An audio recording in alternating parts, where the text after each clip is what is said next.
Welcome to Abhi ரவியின் videos. நான் உங்கள் ரவி. இந்த வீடியோவில் electronics part 1 introduction to digital ICs பற்றி தமிழில் டீட்டெயிலாக பார்க்க போகிறோம். வாங்க வீடியோக்குள்ளே போகலாம். What is integrated circuit? ஐசினா இன்டகிரேட்டட் சர்க்கியூட் அப்படின்னு நமக்கு நல்லாவே தெரியும். வாட் இஸ் இன்டகிரேட்டட் சர்க்கியூட் அப்படின்னு பார்த்தீங்கன்னா கம்ப்ளீட் எலக்ட்ரானிக் சர்க்கியூட், அப்படி இல்லைன்னா ஒரு எலக்ட்ரானிக் பில்டிங் பிளாக் அப்படின்னு சொல்லலாம். ஒரு ஐசியை அது ஒரு electronic building block, readymade building block அப்படின்னு வச்சுக்கலாம். இதை வச்சு நமக்கு தேவையான எலக்ட்ரானிக் ஆக்ஷன்ஸை பண்ணுறதுக்கு பயன்படுத்திக்கலாம். அதான் இன்டகிரேட்டட் சர்க்கியூட். இப்போ டைப்ஸ் ஆஃப் இன்டகிரேட்டட் சர்க்கியூட் என்ன அப்படிங்கிறத பார்க்கலாம். இப்போ லைனியர் ஐசிஸ் அப்படின்னு இருக்குது, டிஜிட்டல் ஐசிஸ்ன்னு இருக்குது. ரெண்டு டைப் இருக்குது. லைனியர் ஐசிஸை வந்து அனலாக் ஐசிஸ்ன்னு சொல்லுவாங்க, டிஜிட்டல் ஐசிஸ் வந்து இருக்குது. இப்போது லைனியர் ஐசிஸ்னால் என்னெல்லாம் அப்படின்னு பார்த்தீங்கன்னா ப்ரீ ஆம்ப்ளிஃபையர், நம்ம ஆடியோ ஆம்ப்ளிஃபையர்ஸ் எல்லாம் இருக்குல்லவா, அந்த pre amplifier, power amplifiers, oscillator circuits, signal processor, இதெல்லாமே வந்து லைனியர் ஐசிஸ், அனலாக் ஐசிஸ்ன்னு சொல்லுவாங்க. டிஜிட்டல் ஐசிஸ் என்னென்னா மெமரி ஐசிஸ், ஃப்ளிப் ஃப்ளாப்னு சொல்லுவாங்க, memory ICs, electronic delay line ICs, microprocessor support ICs அப்படின்னு சொல்லுவாங்க. இது எல்லாமே டிஜிட்டல் ஐசிஸ். டிஜிட்டல் ஐசிஸை வந்து கேட் ஐசிஸ் அப்படின்னு சொல்லுவாங்க. ஸோ இப்போ நம்ம இந்த வீடியோவில் டிஜிட்டல் ஐசிஸ் பற்றி தான் பார்க்க போகிறோம், டீட்டெயிலாக பார்க்க போகிறோம். வாங்க பார்க்கலாம். டிஜிட்டல் ஐசிஸ் வந்து காமனாக அதை என்ன சொல்லுவாங்கன்னா 2 ஸ்டேட் டிவைசஸ்ன்னு சொல்லுவாங்க. 2 ஸ்டேட் இருக்கும் அதில். அனலாக் ஐசிஸை பொறுத்த வரைக்கும் ஒரு ரேஞ்சிலிருந்து இன்னொரு ரேஞ்ச் வரைக்கும் அதனுடைய ஒர்க்கிங் ரேஞ்ச் இருக்கும். இது வந்து 2 ஸ்டேட் தான், திஸ் ஆர் தேட் அப்படிங்கிற மாதிரி இருக்கும். பார்த்தீங்கன்னா லோ ஆர் ஹை, அதனுடைய வோல்டேஜ் வந்து லோ வோல்டேஜில் அல்லது ஹை வோல்டேஜில். அது வந்து என்ன சொல்லலாம், பெரும்பாலும் டிஜிட்டல் ஐசிஸ் வந்து 5 வோல்ட்டில் இருக்கும். அதனால் நம்ம 5 வோல்ட்டுன்னு போட்டிருக்கோம். அல்லது விசிசி, ஏதோ ஒரு அப்ளைட் வோல்டேஜ் 15 வோல்ட்டாக கூட இருக்கலாம், 9 வோல்ட்டாக கூட இருக்கலாம். ஸோ 0, 5 அதை வந்து என்ன சொல்லுவாங்க, இது வந்து லோ ஹைங்கிறத எல்ஹெச்ன்னு சொல்லுவாங்க. அப்படி இல்லைன்னா 0 வோல்டேஜ் 5 வோல்டேஜ், இல்லை 0 வோல்டேஜ் 9 வோல்டேஜ் அந்த மாதிரி சொல்லுவாங்க. அப்புறம் அதை வந்து என்ன சொல்லுவோம், 0 and 1, லாஜிக்கலி 0, லாஜிக்கலி 1. 1னா ஃபுல் வோல்டேஜ், 0னா 0 வோல்டேஜ் அல்லது லோ. ஸோ இதுதான் 2 ஸ்டேட் டிவைசஸ். அது வந்து 2 ஸ்டேட் தான் அதில் இருக்கும். இதில் ஏதோ ஒரு 2 ஸ்டேட் தான், ஒன்று இதாக இருக்கும் அல்லது இதாக இருக்கும். அதான் 2 ஸ்டேட் டிவைசஸ் அப்படின்னு சொல்லுவாங்க. இப்போ டிஜிட்டல் ஐசி என்னெல்லாம் ப்ராசஸ் பண்ணணும்னு பார்த்தீங்கன்னா இண்டிவிஜுவல் பைனரி பிட். பைனரி பிட்னா ஒரு ஃப்ளிப் ஃப்ளாப் அல்லது ஒரு பிட் மெமரின்னு வச்சுக்கலாம். அது வந்து 0 or 1. இதை தனியாக ஒரு பிட்டை ப்ராசஸ் பண்ணும். அப்படி இல்லைன்னா 4 பிட் வேர்டு, 4 பைனரி பிட்ஸ் இருக்கிறது 4 பிட். அந்த 4 பிட் வேர்டை வந்து ப்ராசஸ் பண்ணும். 4 பிட் வேர்டை என்ன சொல்லுவாங்கன்னா நிப்பிள் அப்படின்னு சொல்லுவாங்க. அடுத்தால 8 பிட் வேர்டு, அதை வந்து பைட்டுன்னு சொல்லுவாங்க. இதெல்லாம் ஒரு டிஜிட்டல் ஐசி ப்ராசஸ் பண்ணும். இப்போ பைனரி நம்பர் சிஸ்டத்தை நம்ம ஒரு பேசிக்காக தெரிஞ்சுக்கணும். என்ன காரணம்னா அது புரிஞ்சாதான் இந்த கேட் ஐசிஸை பற்றி நம்ம நல்லா புரிஞ்சுக்கிட முடியும். பொதுவாக சொல்கிறேன், பைனரி நம்பருங்கிறது, பைனரினா என்ன, டெசிமல்னா 0 to 9 வரைக்கும் நம்பர்ஸ் இருக்கும். 9 முடிஞ்சோடனே 10ன்னு வந்துடும். அப்புறம் 11 அப்படி 199 வரைக்கும் போகும். அப்புறம் 100 100ன்னு வந்துடும். இது வந்து டெசிமல் நம்பர் சிஸ்டம். நமக்கு பைனரி நம்பர் சிஸ்டம் எலக்ட்ரானிக்கில், டிஜிட்டலில் பைனரி நம்பர் சிஸ்டம் தான் அதிகமாக பயன்படுத்தப்படுகிறது. இதுதான் எல்லாத்துக்குடைய அடிப்படை பேசிக் நம்பர் சிஸ்டம். இதிலிருந்து எதை வேணாலும் நம்ம டெவலப் பண்ணிக்கலாம். 2 பிட் பைனரி நம்பர் சிஸ்டம் எப்படி இருக்குன்னு பார்ப்போம். இதில் வந்து 2 பிட் தான் இருக்குது. அந்த 2 பிட்டும் 0வாக இருக்கும் அல்லது 1ஆக இருக்கும். அப்போ அதை எத்தனை விதமாக பண்ணலாம்னா அந்த 4 விதமாக பண்ணலாம். 00, 01, 10, 11, 4 விதமாக அந்த பிட்டுகளை நம்ம ப்ரோக்ராம் பண்ணிக்கிடலாம். அதில் வந்து வோல்டேஜ் கொடுத்துக்கலாம் அல்லது ஏதோ ஒன்று பண்ணிக்கலாம். ஸோ இப்போ இந்த 4 விதங்கிறப்ப அதை என்ன பண்ணியிருக்கோம், 0 பேஸ்ங்கிறதுனால 0, 1, 2, 3 2 பிட் பைனரியை பொறுத்த வரைக்கும் 4 நம்பர்ஸ் அதில் இருக்கும். அடுத்தது 3 பிட் பைனரி.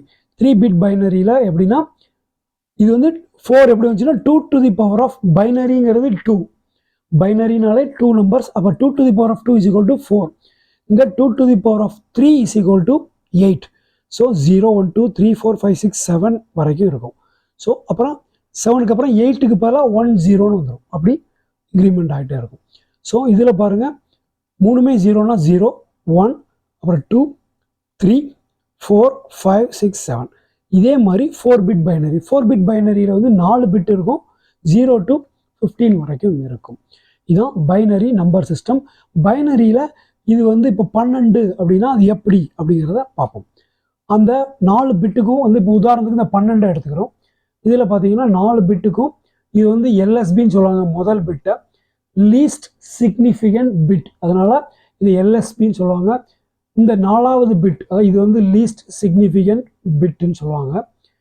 அதிலே 4வது பிட்டை வந்து எம்எஸ்பின்னு சொல்லுவாங்க, மோஸ்ட் சிக்னிஃபிகண்ட் பிட் அப்படின்னு சொல்லுவாங்க. ஸோ இந்த எல்எஸ்பியுடைய வேல்யூ 1, அடுத்த பிட்டுக்குடைய வேல்யூ 2, அடுத்த பிட்டுடைய வேல்யூ 4, அடுத்த பிட்டுடைய வேல்யூ 8. இதை மட்டும் நம்ம ஞாபகம் வச்சுட்டோம்னா 1 அது அப்படி 2ஆல் பெருக்கலாம் 2, 2 2ஆல் பெருக்கலாம் 4, 4 2ஆல் பெருக்கலாம் 8. அடுத்தால அடுத்த 5 பிட்னா 8 2 16, 16 2 32, 64 128. ஸோ இதுதான் இந்த பைனரி பிட்டுடைய வேல்யூஸ். இப்போ இது வந்து 12ங்கிறதுல பாருங்கள், இந்த பிட்டு 0, அதுக்கு வேல்யூ ஒன்றுமே இல்லை. 1 இருந்தால் கூட 0ங்கிறனால 0. அடுத்த பிட்டும் 0. இந்த பிட்டு பாருங்கள், இதனுடைய வேல்யூ எவ்வளவு 4. அடுத்த பிட்டு 8, இதுவும் 1 இது 1, 8 4 12, அதனால் இது 12. இதை பாருங்கள், இதில் வந்து இது 0, 1வது பிட்டு 0, 2வது பிட்டு 1 அப்போ 2, 3வது பிட்டு 1 அப்போ 4, 4 2 6. ஸோ இப்படி தான் binary number to decimal number conversion பண்ணிக்கிறாங்க. இந்த நம்பர் சிஸ்டத்தை நல்லா புரிஞ்சுக்கணும். அப்புறம் 0 1 லோ ஹை அந்த லாஜிக்கையும் நம்ம புரிஞ்சுக்கிடணும். இப்போ கேட்ஸுக்குள்ளே போவோம். பேசிக் பில்டிங் பிளாக்ஸ், அந்த டிஜிட்டல் ஐசியுடைய பேசிக் கேட் ஐசிஸை பார்ப்போம். மொதல் கேட் ஐசி வந்து அண்டு கேட். அது என்னன்னா, அந்த அண்டு கேட்டில் வந்து 3 இன்புட் இருக்கும், 2 இன்புட்டும் ஒரு அவுட்புட்டும் இருக்கும். இது வந்து ஒரு 2 இன்புட் அண்டு கேட். ஸோ அதனால் 2 இன்புட்டும் ஒரு அவுட்புட்டும் இருக்கும். 3 இன்புட் இருக்குது, 4 இன்புட் அண்டு கேட் இருக்குது, அதெல்லாம் 4 இன்புட்டும் ஒரே ஒரு அவுட்புட்டும் இருக்கும். இப்போ நம்ம புரிஞ்சுக்கிறதுக்காக ஒரு 2 இன்புட் அண்டு கேட்டை பார்ப்போம். ஏபின்னு 2 இன்புட் இருக்குது. அந்த 2 இன்புட்னாலே எத்தனை விதமாக அதை கான்ஃபிகர் பண்ணிக்கலாம்னா 4 விதமாக கான்ஃபிகர் பண்ணிக்கலாம். 0 0 0 1 1 0 1 1. இந்த 4ம் அதிகபட்சம் இந்த 4 தான், வேறு எந்த மாதிரியும் பண்ண முடியாது. 2 பிட்னா 4 விதமாக பண்ணிக்கலாம். ஸோ இந்த 4 விதமாக இன்புட்டுகள் இருக்கிறப்ப அவுட்புட் எப்படி இருக்கும் அப்படிங்கிறதான் இந்த டேபிள் நமக்கு விளக்குது. அண்டு கேட், அண்டுனா என்ன அர்த்தம்னா ஏ அண்டு பி அப்படின்னு அர்த்தம். ஏயும் பியும். அப்போ ஏயும் பியும் சேர்ந்தா தான் அவுட்புட் 1 வரும். இங்கே பாருங்க, ரெண்டுமே 0, ஏயும் பியும் 0ல் இருக்குது. ஏ 0ல் இருக்குது, பி 1ல் இருக்குது, அப்பவும் 0 தான் அவுட்புட்டு. ஏ 1ல் இருக்குது, பி வந்து 1ன்னா என்னென்னா 5 வோல்டேஜ், ஹை வோல்டேஜ் அல்லது 5 வோல்ட் அல்லது 9 volt what ever it is. அந்த இது இங்கே வந்து 0ல் இருக்குது, 0 தான். இதில் ரெண்டுமே 1ல் இருக்கிறப்ப தான் அவுட்புட் ஹையில் வருது. ஸோ இதான் இதனுடைய ட்ரூத் டேபிள், இதனுடைய எலக்ட்ரிக்கல் சர்க்கியூட். இவ்வளோ பெரிய சர்க்கியூட்டை சிம்பிளிஃபை பண்ணி ஜஸ்ட் 3 இன்புட் 3 பின்ஸோட கம்பேக்ட் பண்ணியிருப்பாங்க. இதுதான் அண்டு கேட். அண்டுனா this and that. So A and B இந்த ரெண்டுமே 1ல் இருந்தால் தான், ரெண்டுமே ஆனில் இருந்தால் தான் அவுட்புட் ஆனில் இருக்கும். இது வந்து அண்டு கேட்டோடைய லாஜிக். அடுத்தது ஆர் கேட். ஆர்ங்கிறது அந்த பேர்லேயே இருக்குது. ஆர்னா என்ன, திஸ் ஆர் தட். அதில் வந்து திஸ் அண்டு தட்னு சொல்லுவோம். இதில் திஸ் ஆர் தட், இது அல்லது அது, இது அல்லது அது, ரெண்டில் ஏதோ ஒன்றாக இருந்தால் கூட அவுட்புட் ஒன்றாகவே இருக்கும். இப்போ பாருங்கள், ரெண்டுமே 0 0 0 0 1 1. இந்த 1 தான் 1 இருக்குது, அப்போ அவுட்புட் 1 ஆயிருச்சு. 1 0 1 1 1 1, ரெண்டுமே 1 இருந்தாலும் அவுட்புட் 1 தான் இருக்கும். ஸோ இது வந்து ஆர் கேட். இது ஆர் கேட்டோடைய எலக்ட்ரிக்கல் சர்க்கியூட், ஈக்குவலண்ட் சர்க்கியூட். அடுத்தது எஸ் கேட். எஸ்னா என்னன்னா பஃபர் கேட். 1ல் என்ன இருக்கோ அதான் அவுட்புட்டில், இன்புட்டில் என்ன இருக்கோ அதான் அவுட்புட்லேயே வரும். ஜஸ்ட் இது ஒரு இங்கே என்ன இருக்கோ அதே வேல்யூவை இங்கே காமிக்கும். ஸோ 0னா 0, 1னா 1. இது வந்து ஜஸ்ட் ஒரு பஃபர். இங்கே என்ன இருக்கோ அதுக்கு எஸ் அப்படிங்கிற மாதிரி இருக்கிறதுனால இதுக்கு பேர் எஸ் கேட்னு சொல்லுவாங்க. இது எதுக்காக பெரும்பாலும் பயன்படுத்துவாங்கன்னா, இன்புட் வந்து லோ லெவல் சிக்னலாக இருக்கும், அவுட்புட் வந்து கொஞ்சம் ஹை, அதில் வந்து லோடு ஒரு எல்இடி ட்ரைவ் பண்ணுறதுக்கு, ஒரு ரிலே ஆன் பண்ணுறதுக்கெலாம் பயன்படுத்த வேண்டியிருக்கும். அப்போ இந்த இன்புட் சிக்னலால் அதை பண்ண முடியாதுங்கிறப்ப இந்த மாதிரி ஒரு பஃபர் போட்டு பண்ணியிருப்பாங்க. ஸோ இதில் இருக்க வோல்டேஜ் அண்டு கரண்ட்டை பஃபர் பண்ணிக்கிடும். அதனால் இதுக்கு பேர் வந்து பஃபர் கேட்டுன்னு பேர். அடுத்தது நண்டு கேட். நம்ம இந்த நண்டில் அந்த எண்ணை க்ளோஸ் பண்ணிட்டு பாருங்கள், அண்டு கேட் தான். அண்டு கேட்டை நண்டு கேட்டுன்னு போட்டிருக்காங்க. என்னென்னா not and gate, not and gate இல்லை அப்படின்னு அர்த்தம். அந்த நாட்டுக்கு சிம்பிள் பாருங்கள், இதுதான் அண்டு கேட்டுடைய ட்ரூத் டேபிள், அண்டு கேட்டுடைய சிம்பிள். இதில் இங்கே ஒன்றுமே இல்லை, இந்த இடத்துல ஒரு சர்க்கிள் இருக்குது. இப்படி இருந்தால் இது நாட்டுன்னு அர்த்தம். இதில் என்ன வருதோ அது ஆப்போசிட்டாக இங்கே அவுட்புட்டுக்கு போகும்னு அர்த்தம். அண்டில் என்ன அவுட்புட் இருக்கோ அந்த அவுட்புட் இதில் ஆப்போசிட்டாக இருக்கும். அதனால தான் இது நாட் அண்டு, அதான் நண்டு கேட்டு அப்படின்னு சொல்லி சொல்லுவாங்க. இதில் பாருங்கள், அண்டு கேட் நம்ம பார்த்தோம், டீட்டெயிலாக பார்த்தோம். அதில் 3மே 0வாக இருக்குது, 2மே 1ஆக இருந்தால் மட்டும்தான் 1ஆக இருக்குது. இதில் பாருங்கள் 3மே 1ஆக இருக்குது, 2மே 1ஆக இருந்தால் மட்டும்தான் 0ல் இருக்குது. அப்படி இதுக்கு ஆப்போசிட்டாக இருக்கிறதுனால இது வந்து நண்டு கேட் அப்படின்னு சொல்லி சொல்லுவாங்க. அடுத்தல நார் கேட். நார் கேட்னா நாட் ஆர், அதே தான். இந்த எண்ணை க்ளோஸ் பண்ணிட்டோம்னா ஆர் கேட், ஒரு ஆர் கேட்டுக்கு ஆப்போசிட்டாக இருக்குது. இதான் நம்ம ஆர் கேட் பார்த்தோம், ஆர் கேட்டுடைய சிம்பிள். அந்த சிம்பிளில் இந்த இடத்துல என்ன பண்ணியிருக்க, ஒரு சின்ன சர்க்கிள் போட்டிருக்காங்க, அதான் நார் கேட்னு அர்த்தம். மற்றபடி சிம்பிள்லாம் அதே மாதிரி தான் இருக்குது. ஸோ இதில் வந்து பாருங்கள், இதில் 0 இருந்தால் இங்கே 1 இருக்குது, இதில் 1 இருக்கிற போகிற இதில் 0 இருக்குது. ஸோ ஒரு ஆர் கேட்டுக்கு ஆப்போசிட் ஒரு நார் கேட். அடுத்தது நாட் கேட். ஒரு பஃபர் பார்த்தோம்ல, எஸ் கேட். அது என்ன பண்ணுங்க, 0 இருந்தால் 1, சாரி 0 இருந்தால் 0, 1 இருந்தால் 1 அப்படின்னு ஒரு பஃபர் பார்த்தோம். இது அதுக்கு நேர் ஆப்போசிட், அதனால தான் அதில் இந்த சர்க்கிள் போட்டிருக்காங்க. இது வந்து நாட் கேட். இது என்ன, 0னா 1, 1னா 0. ஸோ இதை வந்து என்ன சொல்லுவாங்கன்னா இன்வெர்டர் கேட்டுன்னு சொல்லுவாங்க. இன்வெர்டர்னா இங்கே இருக்கிறத அப்படியே மாற்றி கொடுக்குறதுனால இன்வெர்டர் கேட்டுன்னு சொல்லுவாங்க. அடுத்தது எக்ஸ்க்ளூசிவ் ஆர் கேட். எக்ஸ்னா எக்ஸ்க்ளூசிவ் ஆர் கேட். வழக்கமான ஆர் கேட்டில் இது ஒரு எக்ஸ்க்ளூசிவ் ஸ்பெஷல் ஆர் கேட். அது என்னன்னு பார்த்தீங்கன்னா, இதில் பாருங்கள் 2மே 0 இருந்தால் மட்டும் 0, மற்ற எல்லாத்துக்கும் 1ன்னு பார்த்தோம். இங்கே வந்து பாருங்கள் 2மே 0வாக இருந்தாலும் 0, 2மே 1ஆ இருந்தாலும் 0, 2ம் மாறி மாறி இருந்தால் மட்டும்தான் என்ன வந்திருக்கு, 1ன்னு வந்திருக்கு. ஸோ இதில் இந்த இதுவும் 0 ஆயிடுச்சு. இங்கே ஆர் கேட்டில் இதில் 0 1ன்னு இருந்தது, இதில் 0 ஆயிருக்கு. மற்றெல்லாம் அதுபடி தான். ஸோ இது வந்து எக்ஸ்க்ளூசிவ் ஆர் கேட்டுன்னு சொல்லுவாங்க. அடுத்தால எக்ஸ்க்ளூசிவ் நார் கேட். அது என்னென்னா, நாட் கேட் இருந்துச்சுல, சரி நார் கேட் இருந்துச்சு, அந்த நார் கேட்டு ஆருக்கு ஆப்போசிட். 2மே 0 இருந்தால் 1, மற்றக்கெல்லாம் 0. அந்த ஆர் கேட்டுக்கு ஆப்போசிட்டாக இருந்த கேட்டு, அந்த கேட்டுக்கு இது வந்து எக்ஸ்க்ளூசிவான கேட்டு. அது என்ன எக்ஸ்க்ளூசிவ்னா, 2ம் வேறு வேறையாக இருந்தால் மட்டும் 0. அதில் என்ன பார்த்தோம், எக்ஸ்க்ளூசிவ் ஆரில் 2ம் வேறு வேறையாக இருந்தால் 1ன்னு பார்த்தோம்.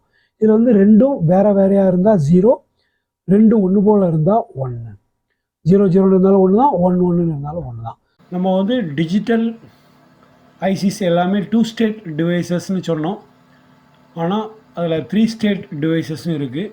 அது என்ன 3 ஸ்டேட் அப்படின்னு பார்த்தீங்கன்னா, ட்ரை ஸ்டேட்னு சொல்லுவாங்க. அதாவது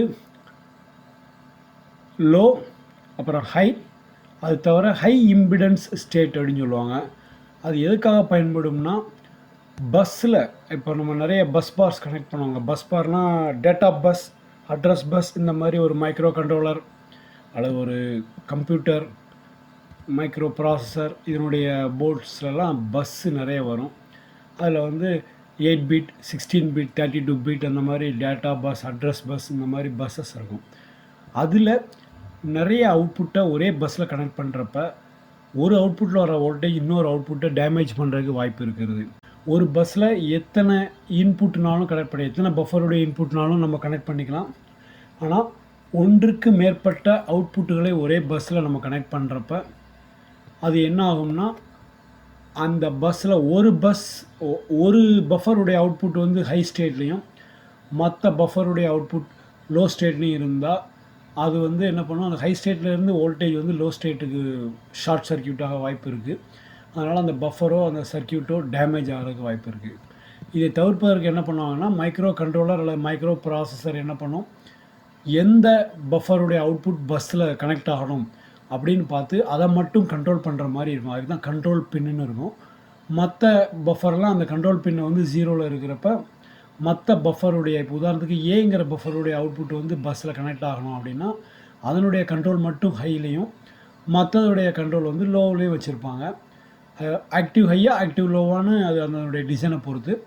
மற்ற பஃபரெல்லாம் என்ன செய்யும், ட்ரை ஸ்டேட், அதாவது ஹை இம்பிடன்ஸ் ஸ்டேட்டில் இருக்கும். அதனால் அதில் இந்த பஃபர்லேருந்து வரக்கூடிய வோல்டேஜ் வந்து மற்றதில் அஃபெக்ட் பண்ணாது. ஸோ இதுதான் வந்து ஒரு சிஸ்டம் பஸ்ஸில் இந்த ட்ரை ஸ்டேட் டிவைசஸ் யூஸ் பண்ணுற மெத்தடு. அந்த மாதிரி ஐசிஸும் இருக்கிறது, ட்ரை ஸ்டேட் ஐசிஸும் இருக்கிறது.